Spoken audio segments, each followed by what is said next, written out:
Hi, my name is Scott Books. I was the operations manager at The Runner for 8.5 years. My name is Braden Clausen, and I was the managing editor of The Runner.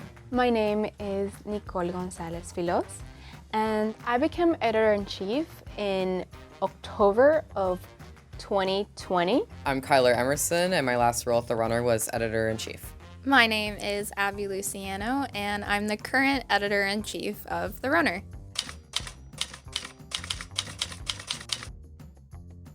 I first joined The Runner because I wanted to get some experience in writing, especially in publications, because I majored in journalism, but throughout my degree I didn't have experience at all. So I thought that contributing would be a better use of my time and just to grow my experience in my career. Honestly, I joined The Runner because I wanted to make friends.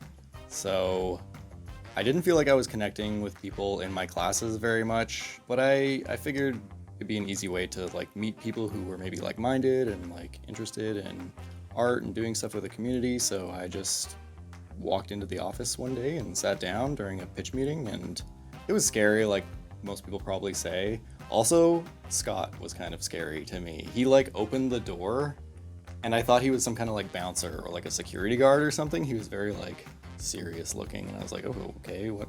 The vibes were kind of weird.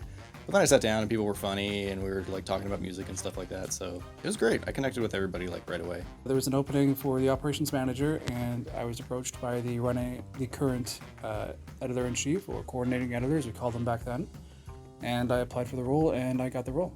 I first joined The Runner because I just quit my office job that I had for a few years, and I was pretty unhappy with it, and it wasn't really in the industry I was interested in. And I saw that they were conveniently hiring, and my boyfriend showed me the poster, and I encouraged me to apply, so I did. And they got back to me within the day, and we had the interview set up, and they had 3 positions they were hiring for, and I was asked to be their outreach coordinator, and it was a really great opportunity. I first joined The Runner because I wanted to get some experience as a second/third journalism student, and I was a bit nervous with the skills that I was having in my classes or developing, so I was super nervous doing interviews, taking photos. I just wasn't confident enough in the skills, so I wanted to practice that through the student newspaper and really improve my interviewing skills, kind of get over my anxieties and stuff. And then I also wanted to be involved with the student newspaper because I heard a lot of great things about it, so I just thought it was a good opportunity and kind of push myself out there. For the longest time, The Runner was just a job.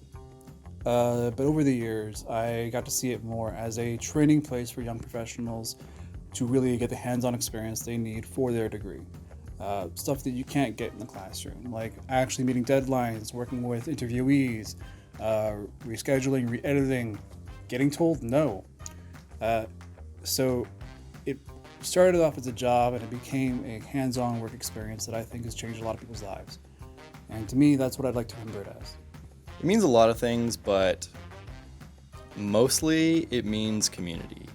I think The Runner is probably the best platform and source of community information, a good way of basically lowering barriers for people to be engaged in KPU and in the community, because if you don't know what's going on, you can't really, get involved in it.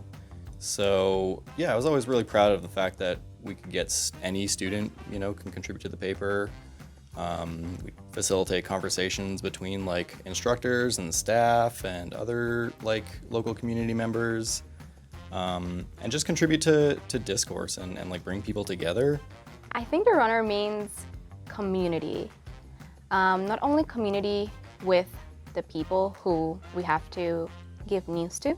I think it means getting to know really the people in the journalism department, because at times KPU is such a commuter campus and you don't really get to interact with other people around your chosen major. So I think The Runner really brought people from journalism or communications together to interact and honestly just make long-lasting connections. It was a place to grow as a person, and it's a place to grow as a journalist, especially starting out, or even as a photographer or as an artist. And it's such a welcoming place of all backgrounds or identities, and any place that you are in your life. The team has been incredible and has always, I've seen so many changes over the years with the team, and it's always been a supportive and safe space. And I think the only way I could ever summarize my feelings for the runner is just that it felt like a second family to me. What it means to me is courage. I find that student newspapers, they cover a lot of different things, and I mean, it takes courage, especially with like student government stuff. I find that in my experience that a lot of like student governments are quite interesting, and you kind of get a glimpse of what a government system kind of looks like before you enter the real world. With student newspapers, you're able to think outside of the box with different like story ideas. I find that since we're a smaller, the runner and like student newspapers are smaller, so they're able to cover things that maybe traditional or like bigger news organizations can't. I think the most interesting story for me was the first national election that we covered way back in the day, and we just had everybody working, all cylinders go. We had a 28 or a 32-page issue. It was a thick monster issue. It covered every single candidate from across all our local ridings, all of the platforms and everything. It was basically the standard by which we do large election issues still today. My favorite story that I worked on at the Runner was an investigative story where I ultimately sort of drew attention to an instructor in the sociology department who was a serial plagiarist, and he was plagiarizing work that he then published in textbooks, and he was offering those textbooks in the KP bookstore here and made them required reading for his classes. So he's forcing students to buy textbooks that contained work that he stole. So I worked with a few people who knew about it, and yeah, we brought it to everybody's attention, and then he ended up getting let go, I think, by KPU, and they pulled all the books out of the bookstore, and they gave all the students refunds. They changed their plagiarism policy internally at KPU, and then at the end of the day, I actually think I helped those students out probably, so yeah, that was fun, it was fulfilling.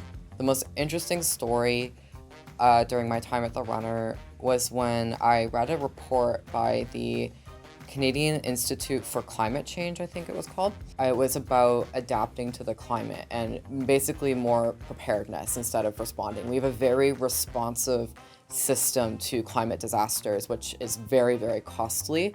A week after that story came out, November 2021, we had the 2 atmospheric rivers that flooded the Fraser Valley. That feature story that I did was the cover of our newspaper, so it was on stands during the time of everyone talking about the Fraser Valley floods, and it's so awful, but also such good timing. If I was gonna do a story on that, that was a great timing. I've been lucky to do some investigative stuff. 2 KPU employees got randomly let go, so I had the opportunity to dive into that. It didn't really go too far, but it was nice to kind of develop those investigative journalism skills. If you are thinking of contributing to the paper or getting involved at all, do it.